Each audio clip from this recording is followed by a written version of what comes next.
싸다? 가성비 좋다? 해서 거기를 과연 찾아갈까요? 뭐 TV에서도 많이 나왔지만 뭐 잔반을 본다? 잔반은 별로 중요하지 않다고 생각이 듭니다. 맛있게 드셨어요? 아, 예. 계산하고 나오거든요.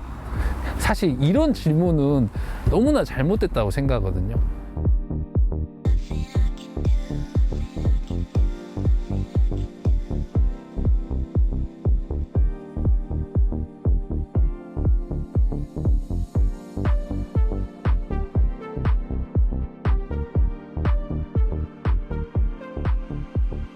식당에서 가장 중요한 게 뭘까요? 뭐 너무 뻔한 말이지만 가장 중요한 건 재방문율. 네, 이게 가장 키워드라고 생각됩니다. 이 재방문을 하기 위한 또 여러 가지 또 조건들이 또 있어야 될 것 같은데 제일 중요한 게 어떤 걸까요? 제가 생각했을 때 가장 중요한 건 일단 손님의 만족도를 높인다. 네, 이게 사실 가장 중요한 부분이라 생각됩니다. 이 만족도를 어떻게 해야 높일 수 있을까요? 테이블 위에 깔려있는 음식의 구조를 잡는 겁니다. 저희가 감자탕을 예로 들어보면 일반 감자탕집 생각하면 냄비들이 대부분 거의 비슷하고 정해져 있잖아요. 그러면 이거를 볼륨감 있게 기존에 있는 감자탕에서 높게 싸서 탑을 쌓아내는 거예요. 그러면 손님들이 봤을 때 높게 올라와 있기 때문에 와, 이거 뭔가 대단하다라고 보이는 이런 구조. 또 다른 하나는 저희가 감자탕이라는 게 보통 이만한 냄비에 있지만 이렇게 넓은 냄비를 소뚜껑 같은 거, 네, 이런 넓은 냄비에 이 면을 넓게 해서 주는 거. 소뚜껑 같은 경우 깊이가 얇기 때문에 또 넓어 보이는 거. 그러면 딱 받았을 때 와, 엄청나게 큰 걸 받구나. 이렇게 테이블 구조를 짜면서 손님들에게 만족감을 주고 재방문으로 이어질 수 있습니다. 또 다른 방법 없나요? 사실 음식에 주는 힘이 있어야 되는데요. 지금은 가성비보다는 가심비가 더 중요하다고 생각이 들거든요. 가성비보다 가심비. 둘 다 좋은 말 아닌가요? 사실 이게 좀 모호한 부분도 있는데요. 예를 들면 저희가 국수를 팔아요. 그러면 국수가 5,000원. 가성비가 좋아서 5,000원이라 하는데 좋은 상권과 좋은 입지에서 5,000원이면 가성비가 좋기 때문에 와, 여기는 너무 좋다 하고 잘 될 수 있지만 사실 입지 조건이 너무 안 좋은 데면 굳이 거기를 찾아가야 되는데 싸다? 가성비 좋다? 해서 거기를 과연 찾아갈까요? 그건 사실 조금 아니라고 생각이 들거든요. 가심비가 더 중요하다는 이유는 이런 겁니다. 물론 입지에도 있지만 입지가 안 좋고 거리가 멀더라도 음식이 주는 약간 힘, 이걸 만들어내려면 무조건 저렴하게 해서는 한계가 있습니다. 국수가 그냥 5,000원짜리지만 차라리 판매가를 9,000원으로 정하고요. 거기에 얇은 고기를 사뜨비처럼 쌓아주는 겁니다. 그래서 명칭을 고기국수 이렇게 만드는 거죠. 아까 5,000원짜리보다는 뭔가 특별한 음식이 나오기 때문에 음식에 힘을 가질 수 있는 상황이 되거든요. 이렇게 되면 손님을 유입할 수 있는 힘이 생기기 때문에 이런 부분을 적극 공략해야지 가심비에 대한 부분이 부합이 된다고 생각합니다. 오히려 가격이 싸다고 좋은 건 아니네요. 그러죠. 꼭 좋다라고 할 수는 없는 것 같아요. 사실 요즘 사람들은 가장 큰 고민이 오늘 뭐 먹지거든요. 오늘 점심에 뭐 먹지? 맞아요. 오늘 저녁에는 뭐 먹지? 이 고민인데 마냥 싼 거? 이거보다는 제 가격 주고 제대로 된 걸 먹고 싶다. 네, 이게 요즘 사람들의 트렌드 같습니다. 만족감이라는 게 결국 내가 지불한 금액 이상을 뛰어넘는 그런 걸 만들어내는 게 가심비라고 생각됩니다. 그러면 테이블의 구조를 잡고 네. 가심비까지 잡았어. 그럼 됐을까요? 하나만 더 뭐 없을까요? 사실 시작이 판이잖아요. 제일 중요한 게 손님이 들어왔을 때 인사. 네, 인사를 어떻게 하느냐. 인사가 제일 중요하다고 생각합니다. 예를 들면 제가 인사를 한번 해보겠습니다. 자, 1번. 네. 아이고, 안녕하세요. 네. 어서오세요. 네. 자, 2번. 안녕하세요. 어서오세요. 3번. 어서오세요. 네, 손님, 이쪽으로 오세요. 아이고, 이쪽으로 오시면 됩니다. 차이점이 느껴지시나요? 사실 1번은 친절하게 공손하게 손님한테 인사를 한 거고요. 두 번째는 손님에게 힘있게 뭔가 힘이 넘치는 이런 인사를 했고요. 마지막 세 번째는 첫 번째, 두 번째보다는 말이 좀 길어지긴 했는데 가장 여기에 중요한 키포인트는 내가 손님을 정말 맞이하는 이 마음을 전달하고 싶은 이거거든요. 마음을 전달. 손님을 맞았을 때 그냥 뭐 인사가 크다고 해서 인사 크네? 이런 생각은 하지만 정말 이게 내가 손님을 오는 게 너무 감사하고 이 손님이 와줘서 나 정말 너무 행복하다 이런 마음을 가슴에 넣고 있으면 나도 모르게 손님이 오면 너무 기뻐서 사실 버섯발로 나가는 이런 느낌이거든요. 이 마음이 전달이 되면 손님이 들어왔을 때부터 일단 뭐 인사 소리 크네 이런 게 아니라 뭔가 모르게 기분이 좋아지는 이런 상황이 연출이 되는 거죠.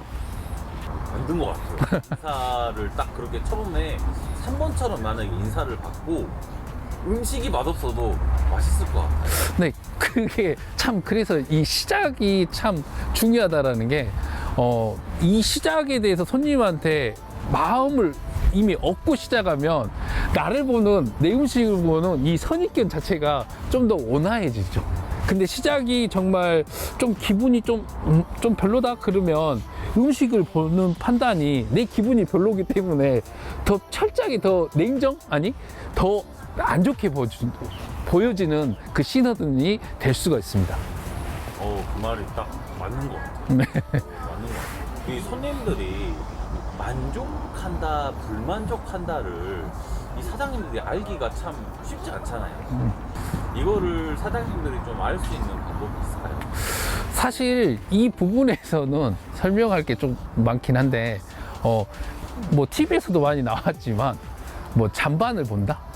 잔반은 별로 중요하지 않다고 생각이 듭니다. 잔반을 봐야지 맛도 알 수 있고 손님이 만족한 것도 알 수 있고 그러지 않나요?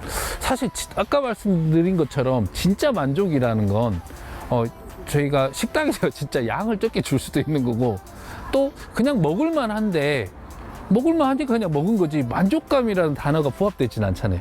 아까 제가 말한 것처럼 재방문율은 만족감인데 잔반은 그거하고는 좀 일맥상통하지가 않다고 생각됩니다. 그러면 어떤 거를 봐야 될까요? 사실 사장님들이 저는 좀 답답한 부분이 그냥 손님한테 서빙하고 나면 사실 자기 할 일을 하고 있거든요. 자기 할 일 하고 그냥 뭐 돌아가는 것들 그냥 보고 있는데 사실 저는 제일 중요하게 생각되는 게 딱 음식이 나가면 대놓고 이렇게 보고 있으면 손님하고 눈이 마주치면 부끄럽잖아요. 그런 것보다는 좀 이렇게 숨어서 살짝 안 보는 척하면서 이렇게 보고 있는 거예요. 숟가락을 떠서 입을 먹었을 때 제가 이거 한번 예시를 들어볼게요.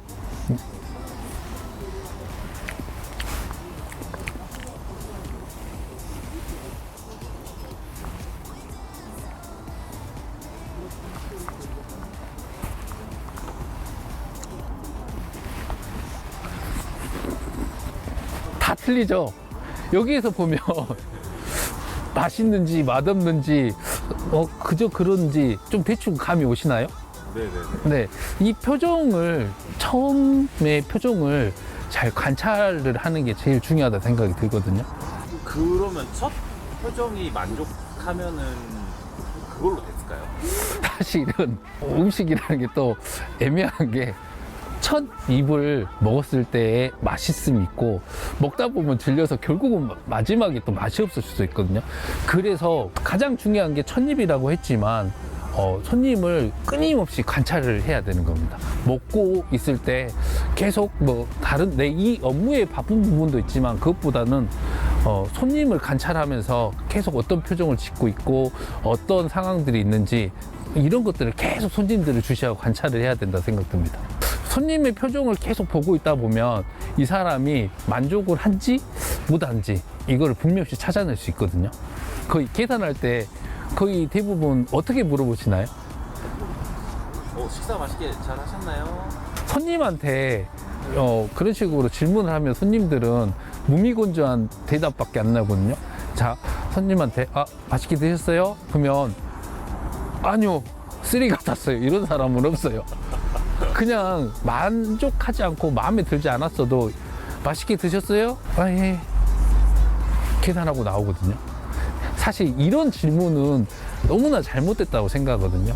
아까 말한 다시 관찰로 돌아가면 손님을 관찰을 하는 거거든요. 관찰을 하다 보면 중간에 손님이 물을 많이 먹었다. 이거를 제가 봤다 하면 손님한테 질문을 맛있게 드셨어요 보다 손님이 했던 행위에 대한 부분을 물어보는 거예요.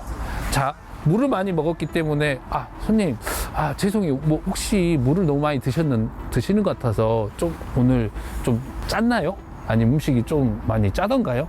이렇게 물어보면 손님이 아까처럼 아니요 이렇게 하지는 않거든요. 왜? 물을 먼저 이야기를 했기 때문에 좀 국물이 좀 그냥 물을 많이 먹게 되네요. 뭐 이런 식으로 둘러 말할 수도 있지만 정확하게 문제점에 대한 부분을 이야기를 전달을 저한테 해주는 상황이 연출되거든요. 그러니까 꼭 맛있게 드셨나요? 절대 하면 안 되는 질문입니다. 손님을 관찰하고 손님이 했던 행위에 대한 부분을 꼬리를 물어서 손님한테 질문을 하면 피드백이 바로 돌아옵니다. 제가 손님을 그냥 기술적으로 뭔가 바라보고 내가 그냥 뭐 표정만 보고 막 이게 좋다 안 좋다 사실 이렇게 판단을 하기에는 사실 부족하거든요. 이런 모든 행위가 사실은 전달이 되려고 하면 제가 정말 손님을 오는 걸 감사하게 생각하고 정말 이 손님한테 잘하고 싶다는 그 마음이 꽉 차 있으면 굳이 이런 기술과 어떤 순간에 어떤 걸 하고 어떤 순간에 이런 걸 하고 사실 이런 건 사실 전부 무의미하거든요. 정말 제가 가슴에 손님을 잘 해주고 싶다 이 마음이 꽉 차 있으면 그냥 어떻게든 이 손님 꼬시고 싶은 거예요. 이 손님 어떻게든 내 거로 만들고 싶은 이 마음이 당연히 모든 걸 시키지 않아도 그 모든 걸 자연스럽게 하게 되는 그 상황이 연출이 됩니다. 그래, 사장님이 이런 마음이야. 근데 직원은 아니잖아요. 직원은 사장이 아니기 때문에 이런 마음이 아닐 수 있잖아요. 그럴 때는 어떻게 해야 돼요? 직원 상당히 중요하죠.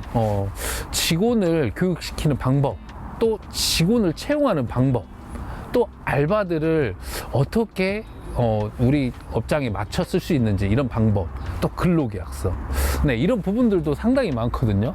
직원들에 관해서는 제가 다음번에 낱낱이 파헤쳐서 속 시원하게 한번 풀어드리도록 하겠습니다. 제가 성공하신 분들을 보면 정말 자기 가슴을 꽉 채워서 어느 집 가면 그냥 이 집 가면 뭔지 모르게 사장님들고 다 너무 따뜻해 뭐 이런 게 마음이 전달이 되는 거거든요. 사실 저희가 마음을 얼마나 꽉 채우느냐 이거에 따라서 사실 손님들한테 재방문을 높일 수 있는 가장 쉬운 가장 최고의 기술이거든요. 기술이라는 건 내 가슴을 태워 끌어올려 이거를 손님한테 전달하는 이것보다 더 큰 기술은 저는 없다고 생각되거든요. 가슴을 꽉 채우고 손님에게 기술보다는 진심, 이 진심을 다해서 최선을 다하다 보면 꼭 성공하는 식당을 만들 수 있습니다. 진심이면 통한다. 주인장이었습니다. 감사합니다.